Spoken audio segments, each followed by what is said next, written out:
Donc, on va faire le traitement des urgences hypertensives. La dernière fois, on a traité le traitement de l'hypertension artérielle. Cette fois-ci, ça sera les urgences hypertensives. Donc, les urgences hypertensives, c'est une urgence et diagnostique et thérapeutique. C'est une situation où il s'y associe une élévation importante de la pression artérielle avec surtout une atteinte aiguë d'un organe cible ou de plusieurs organes cibles. Alors, les organes cibles sont le rein, le cerveau, la rétine, le cœur ou l'aorte.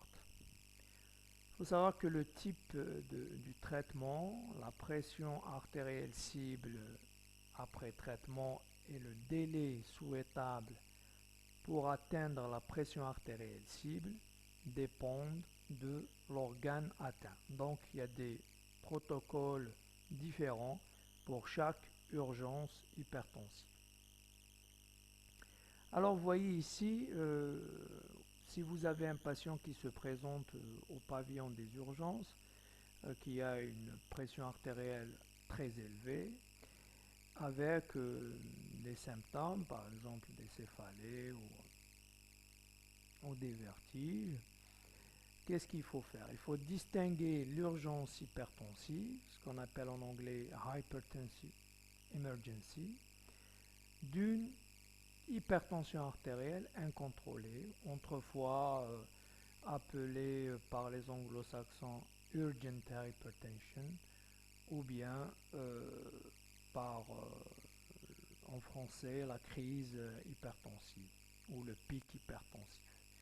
Donc actuellement ces dénominations sont un petit peu bannies et on préfère parler d'une hypertension artérielle non contrôlée. Donc l'essentiel, c'est l'atteinte ou pas des organes cibles.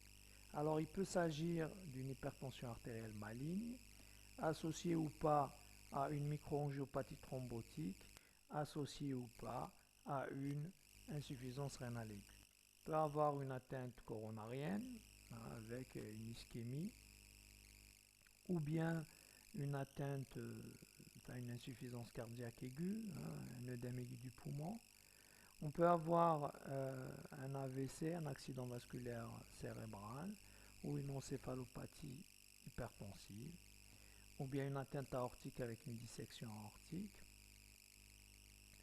ou bien chez la femme enceinte, une éclampsie ou une prééclampsie sévère avec un HELP syndrome. Le traitement va dépendre évidemment, comme on l'avait dit tout à l'heure, de l'organe cible atteint.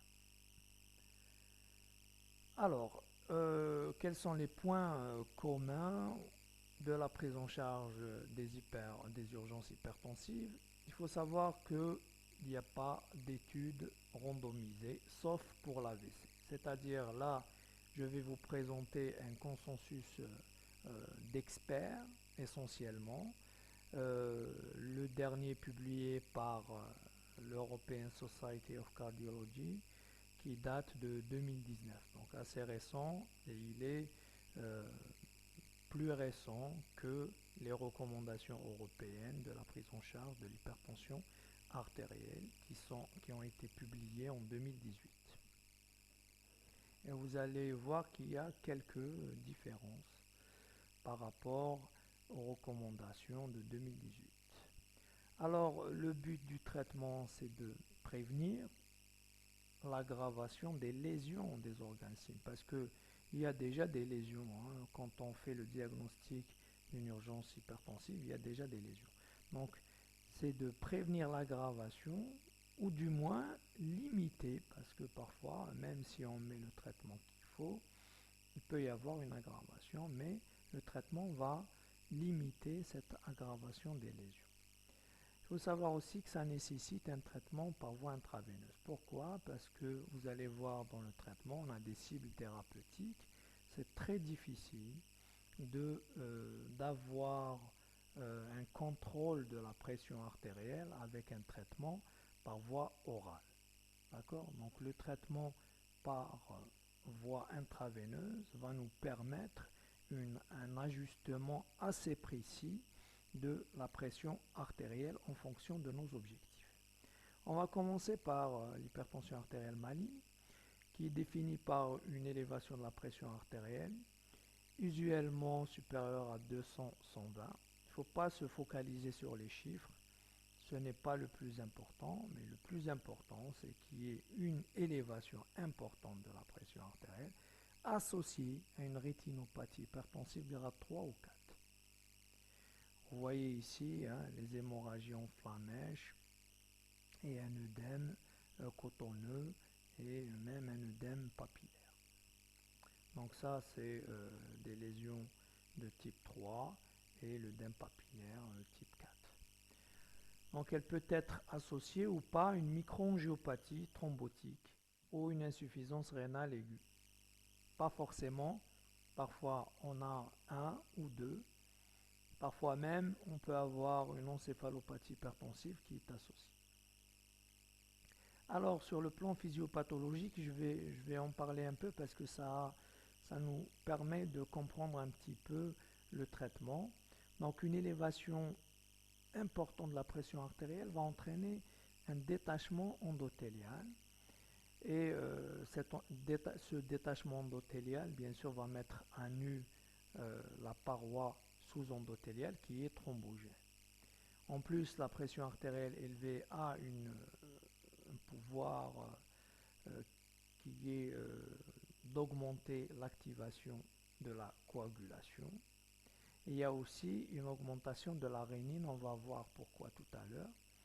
Et tout ça va contribuer à la stimulation de la coagulation et donc la formation de microthrombie. Et on va voir une microangiopathie thrombotique. Alors, comment on fait le diagnostic? C'est dans un contexte d'hypertension artérielle importante, sévère, on va avoir une hémolyse. Cette hémolyse, quand on fait le test de Coombs, il est négatif, c'est-à-dire que ce n'est pas une hémolyse auto-immune.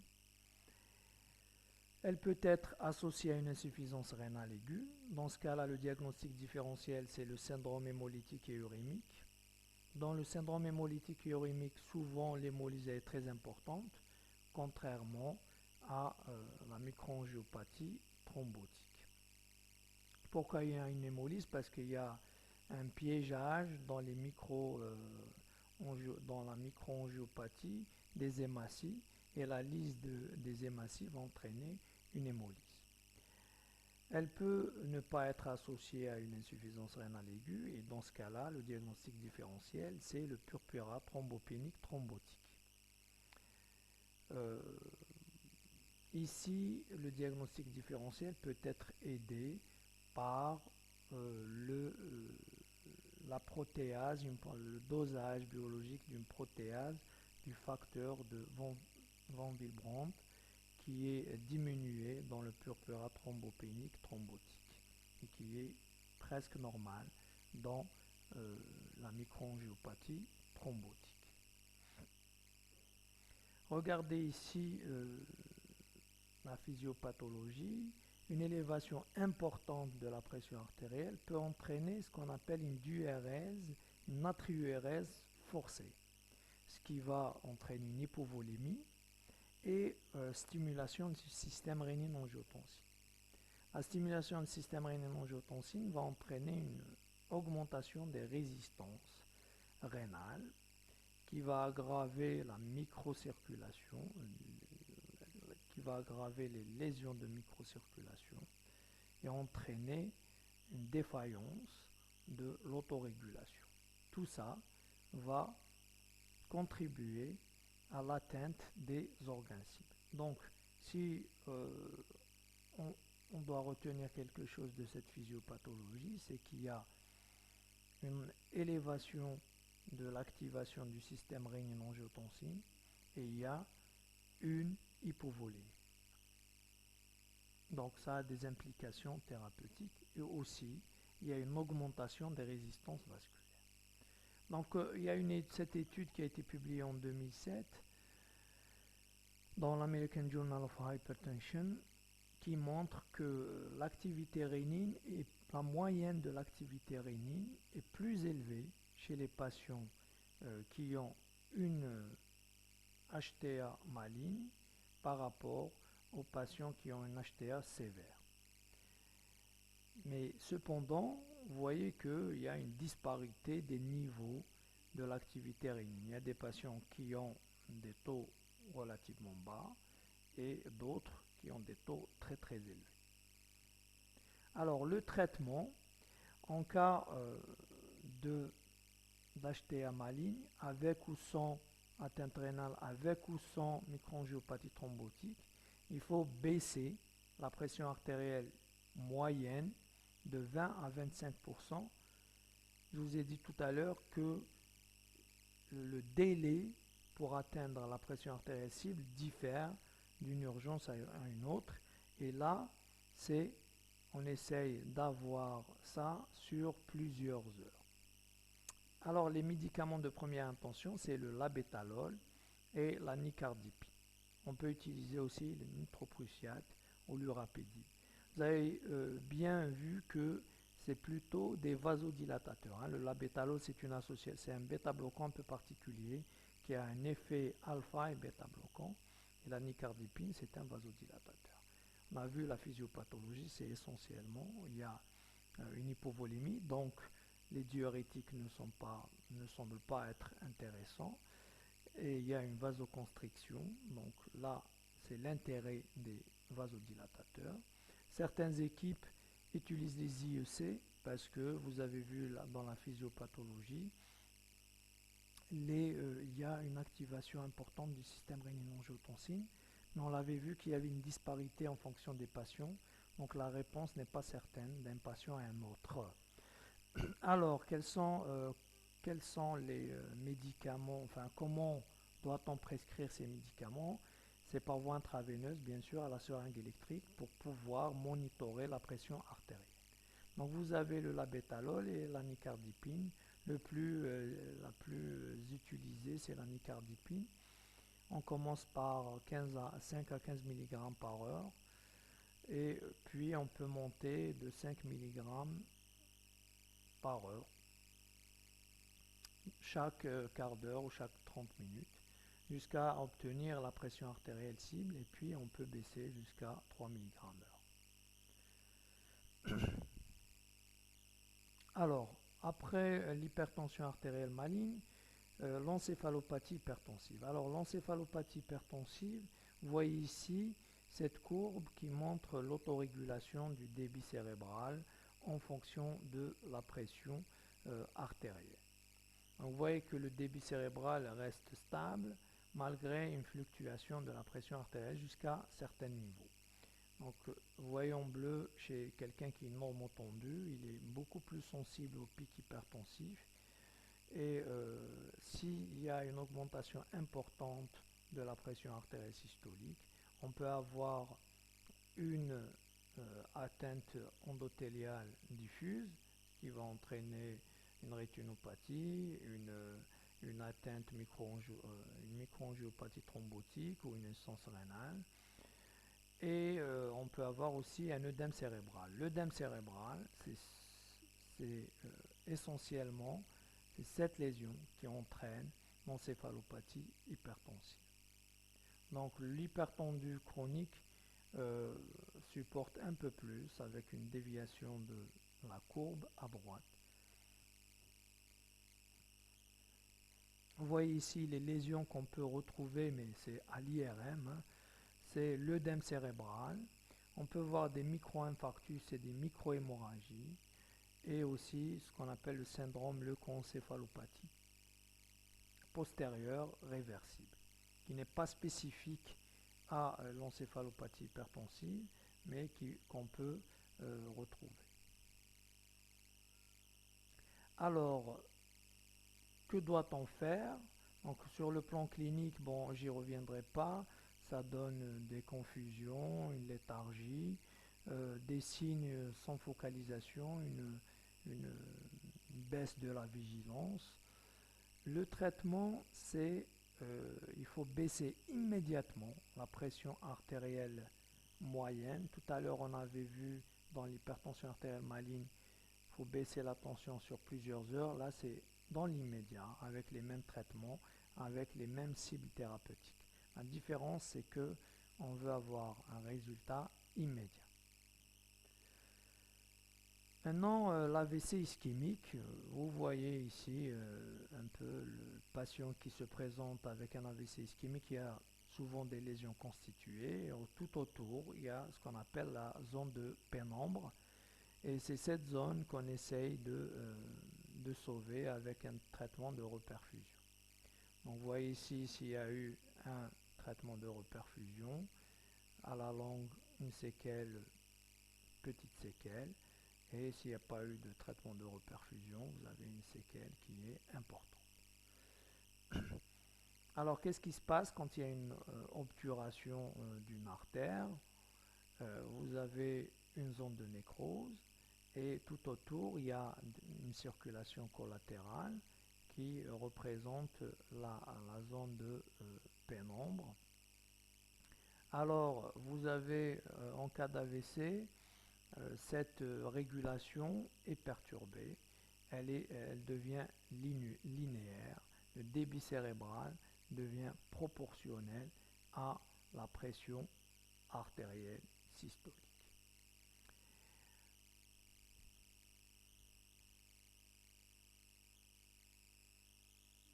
Alors, donc, si on baisse trop la pression artérielle, on va aggraver l'ischémie dans la zone de pénombre. Si la pression artérielle est trop élevée, on risque d'aggraver l'œdème et on peut créer des hématomes. Alors vous voyez ici cette méta-analyse qui comporte une dizaine d'études qui a montré que la baisse de la pression artérielle lors de la phase aiguë d'un AVC n'entraîne pas de différence significative par rapport à un traitement conservateur sans baisser la pression artérielle. Donc il n'y a pas d'intérêt a priori de baisser la pression artérielle systolique en cas d'AVC ischémique. Je parle bien sûr de la phase aiguë, de l'urgence hypertensive dans l'AVC ischémique. Ici, vous voyez les recommandations européennes. Donc, ils disent qu'il n'y a pas d'indication de baisser la pression artérielle en cas chez le patient qui n'a pas chez lequel on ne va pas faire un traitement thrombolytique. Par contre, en cas de traitement par thrombolyse, il faut traiter la pression artérielle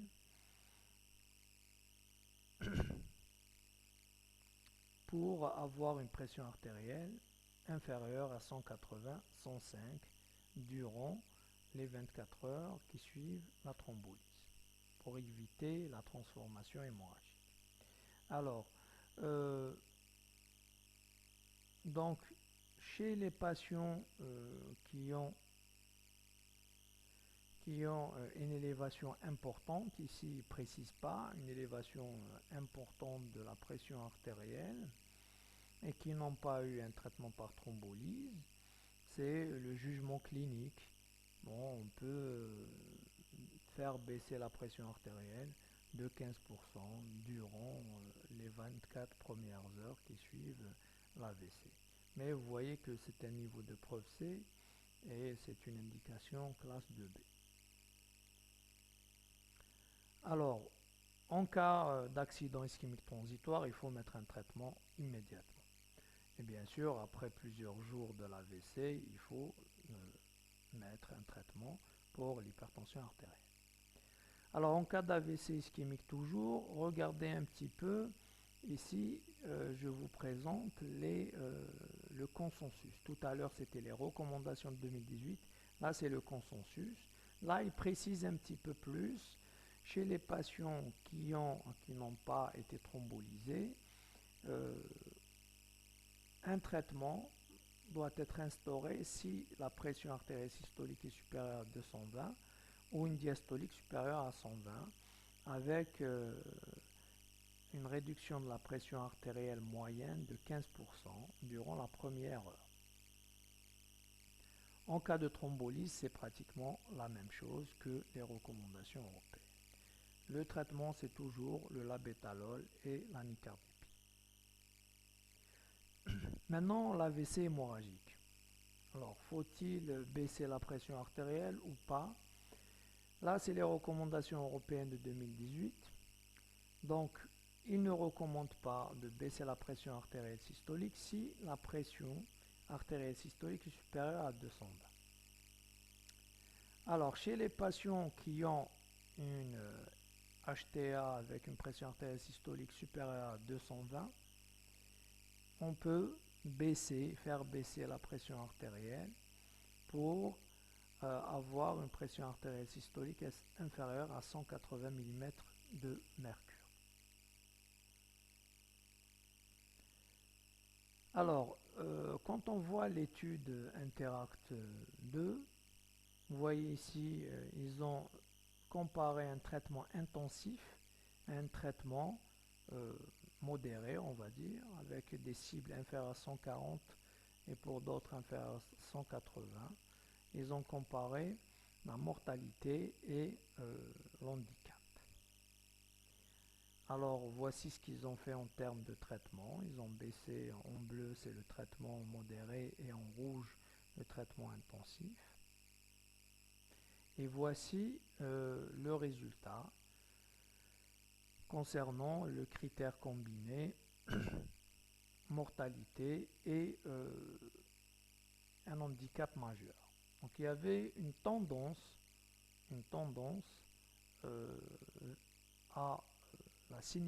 à en faveur du traitement intensif, mais ça n'a pas été significatif.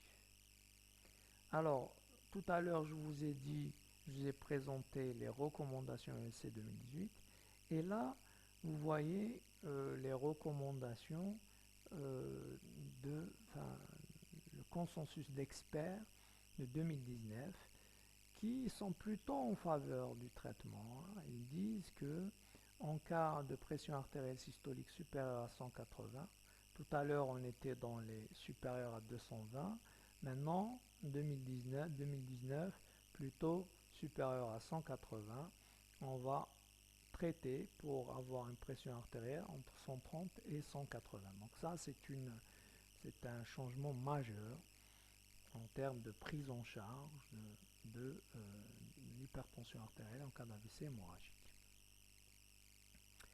Maintenant, on arrive à l'atteinte cardiaque et des gros vaisseaux. Là, les choses sont un petit peu plus simples et plus codifiées. En cas d'atteinte coronarienne, c'est-à-dire une ischémie avec une douleur thoracique et sur un pic hypertensif, bien sûr, il faut faire un électrocardiogramme et tout ça pour éliminer un ST+. Il faut baisser la pression artérielle à moins de 140 mm de mercure immédiatement. C'est le même cas avec l'œdème. En cas d'œdème, bien sûr, c'est les dérivés nitrés, voire un peu de diurétique. Pareil, pour le syndrome coronarien, c'est les dérivés nitrés. Et en cas de dissection aortique, il faut essayer de baisser la pression artérielle systolique à moins de 120, donc une baisse drastique avec une diminution, si possible, de la fréquence cardiaque à moins de 60. Alors le traitement qu'on utilise, c'est un bêta-bloquant par voie intraveineuse, c'est l'esmolol à la seringue électrique, qui a une demi-vie très très courte. Ou bien les dérivés nitrés ou la nicardipine. Chez la femme enceinte en éclampsie ou pré-éclampsie, il faut baisser immédiatement la pression artérielle systolique à moins de 160, 105. On peut utiliser la nicardipine ou la bétalol, et on prescrit du magnésium sulfate pour éviter les crises comitiales et bien sûr discuter la césarienne. Vous voyez ici cet organigramme qui résume un petit peu la prise en charge d'une urgence hypertensive. Si vous avez une pression artérielle très élevée, vous vérifiez s'il n'y a pas de douleur thoracique, s'il n'y a pas une dyspnée aiguë, s'il n'y a pas une atteinte neurologique ou bien des symptômes visuels. Si il n'y en a pas, il s'agit d'une HTA non contrôlée. Il n'y a pas de souci, on peut mettre en place un traitement PEROS à domicile. S'il y a une urgence, il faut la traiter en fonction de l'organe cible atteint, comme on l'a précisé tout à l'heure. Donc en conclusion, il faut différencier l'urgence hypertensive de l'hypertension artérielle non contrôlée. Le traitement se fait par voie intraveineuse pour bien contrôler la pression artérielle et être dans les cibles thérapeutiques. Un monitoring est nécessaire pour atteindre et rester dans la pression artérielle cible. Et évidemment, le traitement est fonction de l'organe cible atteint. Et je vous remercie.